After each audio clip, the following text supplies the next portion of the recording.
जी बिल्कुल, टोबा टेक्संग में इस वक्त महंगाई का जो तूफ़ान है वो थमने का नाम नहीं ले रहा है। टोबा टेक्संग में शाय खुर्द-ओ-नोश जो हैं रोज़ ब रोज़ महंगी होती जा रही हैं। सब्जियों की बात की जाए, चिकन की बात की जाए, अंडे की बात की जाए तो तमाम तर चीज़ें जो हैं वो महंगी हो गई हैं। टोबा टेक्संग में इस वक्त चिकन की कीमतें जो हैं वो आसमान से बातें कर रही हैं।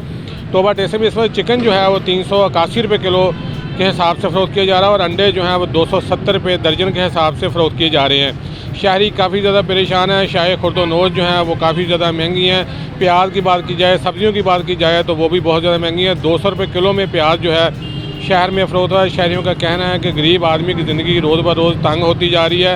हुकूमत की जानिब से शाय खुर्द-ओ-नोश की कीमतों को कंट्रोल करने के लिए कोई भी अमली तौर पर इक़दाम नहीं उठाए जा रहे। इंतज़ामिया जो है प्राइस कंट्रोल मजिस्ट्रेट जो है वो भी कहीं दिखाई नहीं दे रहे। प्राइस कंट्रोल कमेटियाँ जो हैं वो भी फ़ाल नज़र नहीं आ रही, जिसकी वजह से कीमतें जो हैं वो रोज़ ब रोज़ खुद साख्ता बढ़ाई जा रही हैं और काफ़ी ज़्यादा लोग परेशान हैं। लोगों ने वज़ीर आला पंजाब समेत आला हुकाम से यही मुतालबा किया है कि चिकन, अंडे और दीगर कीमतें जो हैं उनको कंट्रोल किया जाए ताकि आम आदमी की ज़िंदगी जो है वो आसान हो सके।